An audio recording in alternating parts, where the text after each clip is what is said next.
Except for that sharp thing in the back and it's crooked. Well, we can always that's why I wanted to borrow your fader.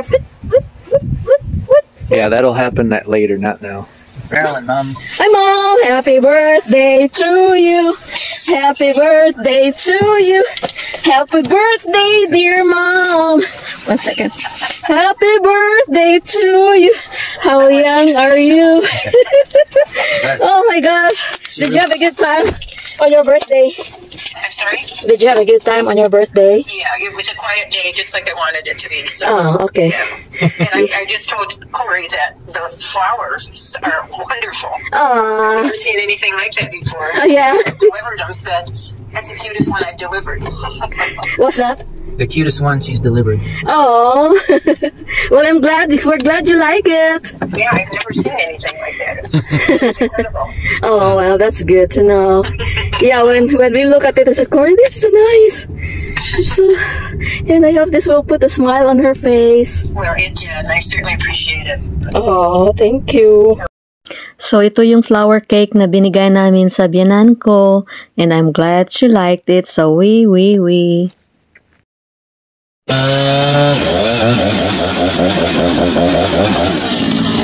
That's awesome!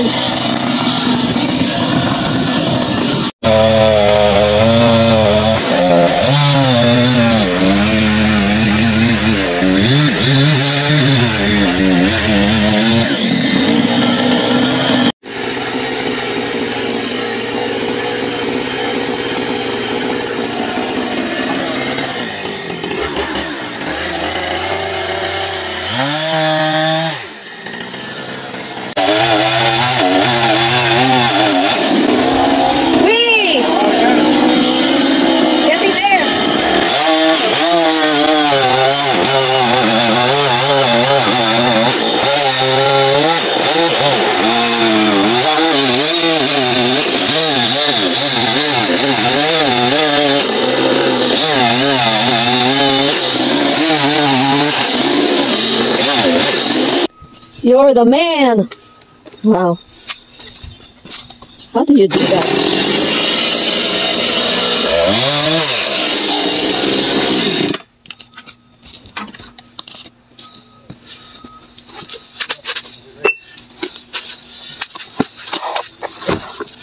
Awesome! Yeah!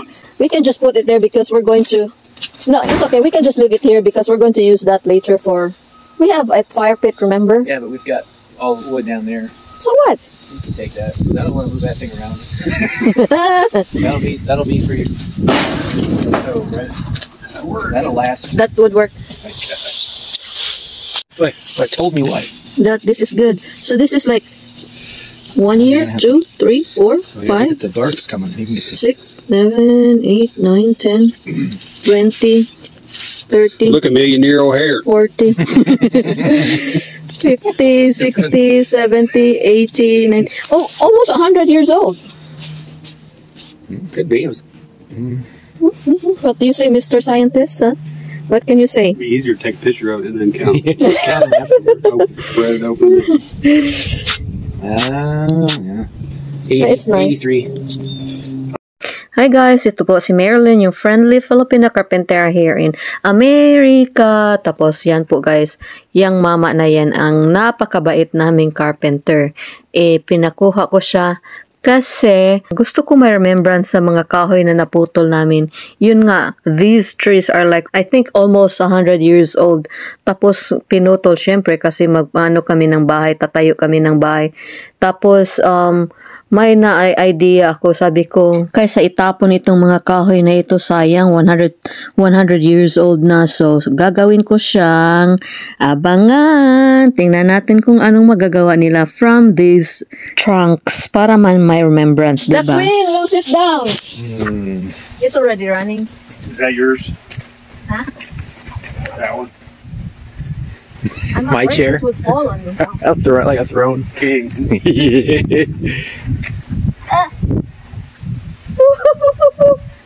Anyway. I'm going to make this a dining chair. For inside? Yeah. For inside. What? The house will collapse. That's a heavy chair, Marilyn. It is heavy. Maybe that can just be. But you know, we are still going to cut a little bit shorter here later. Or Do you think you sit down then and see if we need to cut more or? Is it kind of hot? It's alright. need the leaf blower. Blow Is it comfortable? Oh, it's perfect. Yeah, you don't need Except for padding. that sharp thing in the back. Huh? Except for that sharp thing in the back and it's crooked. Well, we can always like. That's why I wanted to borrow your planer. Yeah, that'll happen later, not now. Right? No, not now. And then we can cut this and then a little bit No. shorter or a little bit shorter here. But then that will have happen later. But this is the idea. Ladies and gentlemen, I implore you. Implored. The king. Implored. So this is okay, do you think? Or do we have to cut a little? It's not straight. I don't know if you. I don't know if you want to try to get it straight, that back cut straight, Yeah, we can, but or according to your preference, cut more or just enough? I would straighten up that cut on Okay. the back. Other than that, I don't. It's all right. But this is a good idea, right, for dining table? Mm, I mean, dining chair. you just won't ever move it. It's all right. No, I'm You gonna just- put like a rolling. Casters on it. Huh? Casters under it. What's that? Caster Like wheels. The wheels, yeah. Like You know, I'm a from Mars. I don't like a understand trash what's gas. can thing. Or, Yeah, Yeah. so it would be easier, right? Yeah, it'd be easier. With. I don't know if anyone's gonna want to sit Why on would you that give for it a long away? time. well, yeah, if you cleaned it up, sanded it, Yeah, sand and then Put some varnish it. Yeah, Put some padding on it. of course. I would buy paddy. But this is going with you. Huh? This is going with you. Which one? This one? What you think? You've got. Look at the. See what happened there. Yeah. You know why it's doing that? Why? It's wet. Yeah. It's rotten. It's rotten. This. Yeah. This is. It's been sitting on there for a year on the ground. All your bark's going to come off of it. Oh yeah, the barks are going It to is be all removed. coming off. Oh yeah, and then I'm going to varnish. I mean, you know, clean it up, and then So you need to check with you. yeah.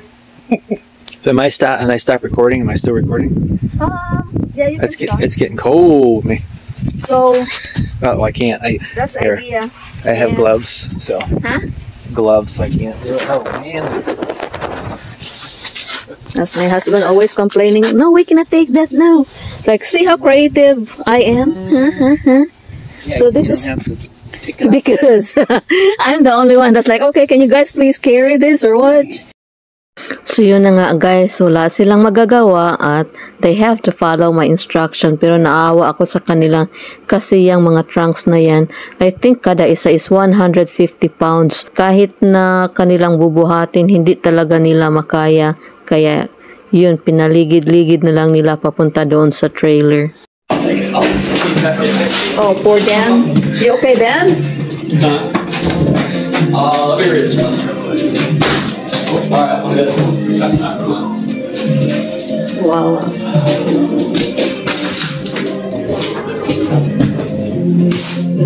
Libre kasi sayang. So yan guys, napakabigat yan. Parang pinarusahan ko itong mga lalaking ito kasi kagagaling lang namin nag-pick up ng kahoy. I like this plant. Thanks, We are sir. good. Yeah, good luck. Thanks. Thank you, Eddie. See, a handsome man. Another handsome man, and the most handsome man is over here. Not anymore. Do we have to drop by the bank? After this is off. Pero alam nyo guys, pagkatapos parang napapagod na talaga yung asawa ko na nagagalit na siya. Sabi niya parang sobra na ata yung pagkarga niya ng mga mabibigat na ng mga kahoy at saka mabigat na cabinet. So nagagalit na siya. Sabi niya hindi na niya gagawin yun, baka na yung likod niya. Ang laki ng gastos ko guys, sana ginamit ko na yung ulo ko. Kasi syempre babayaran namin si Dan, yung carpenter namin, tapos sa gas pa.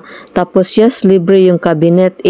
Yung gasta ko naman that day was very expensive. So parang, hay nako, sometimes kailangan talagang gamitin din yung utak minsan. Kasi yung parang nagasta ko, mas malaki pa doon sa mga cabinets at sa mga kahoy na nakuha ko. But anyway, itong ginagawa ko ngayon ay nagde-decorate ako ng mga Christmas decorations dyan sa labas ng bahay namin. Tapos hindi ko siya natapos kasi namatay yung cellphone ko, kaya abangan nyo na lang kung anong mangyayari sa decorations ko.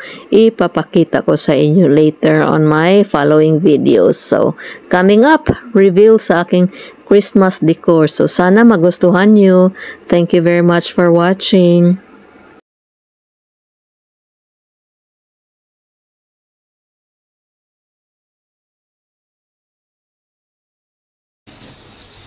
Tingnan nyo yung backyard guys. Bangin yan. Kailangan bibili ako ng mga lupa at saka i-cover yan. Problema lang is hallelujah. Magkano kayang magasta ko dito? Kasi ito may deck dito. Tapos kailangan ko na yung backyard na medyo may pagkalakihan. Kaso lang, this is not good kasi kung i-cover ko yan lahat, makakaveran yung sewer doon. Yung sewer doon is, dyan makukonect yung plumber para sa mga waste galing dyan papuntang bahay dyan. So, medyo magiging problemado. I don't know kung anong gagawin ko. So, dito ko na lang muna tatanim yung mga tulips around the trees para pagdating ng spring, tutubo na sila.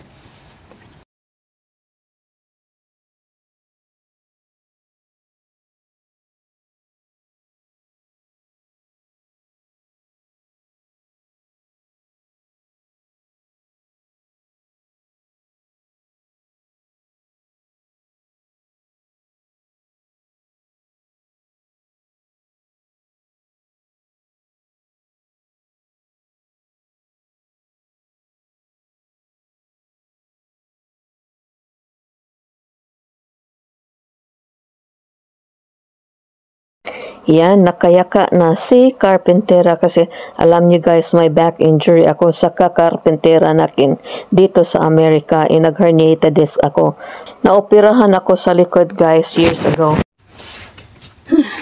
So, ito yung klaseng tulip na na binaon ko dito. Dalawang pouches na yung natanim ko. Kaya lang kulang. Tinimbang siya, ngunit kulang.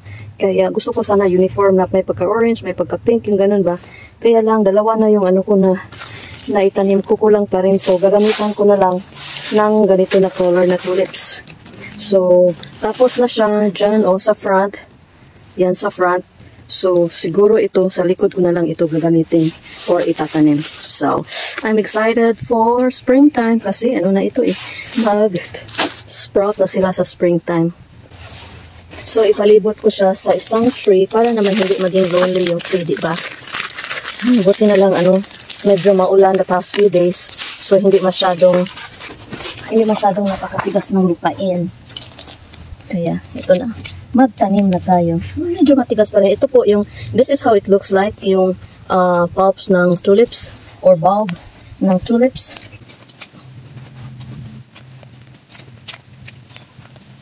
Magtanim ay di biro, maghapong ng kayo ko. If makita nyo guys sa video ko earlier, nakaupo po ako kasi hindi ako pwedeng naka-kneel or ng matagal. Yeah, 1 second. Can you?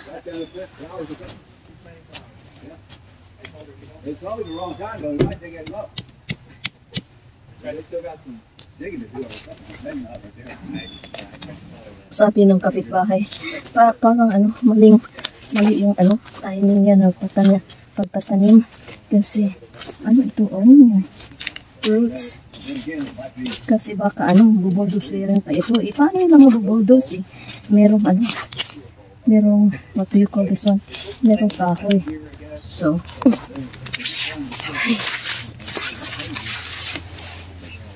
this is going to be really nice.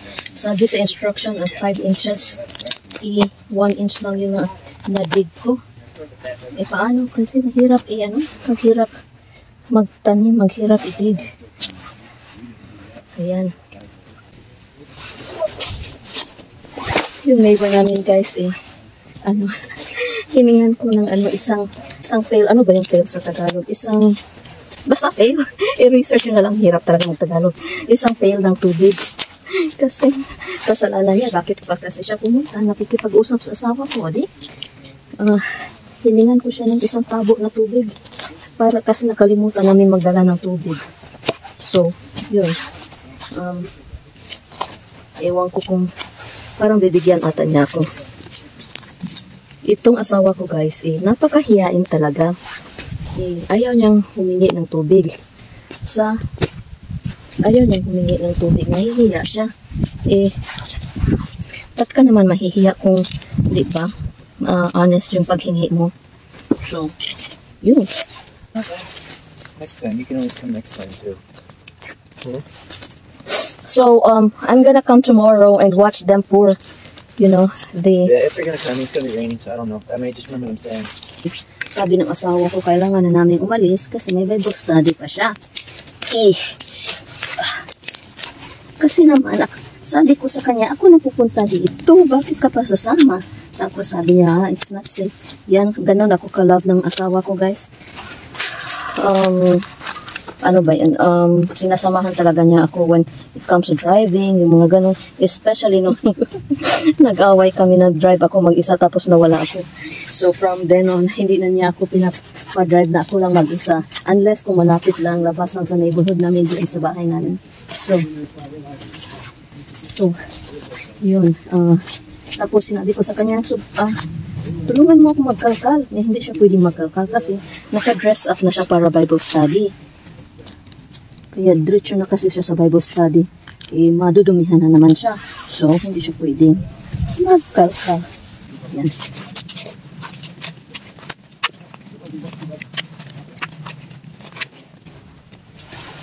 Next spring, siguro mga April, tutubo na ito. Ipakita ko sa inyo kung ano yung itsura nila. Pagtutubo na sila. And I'm excited. I'm very, very excited. So ito yung tubig na binigyan niya.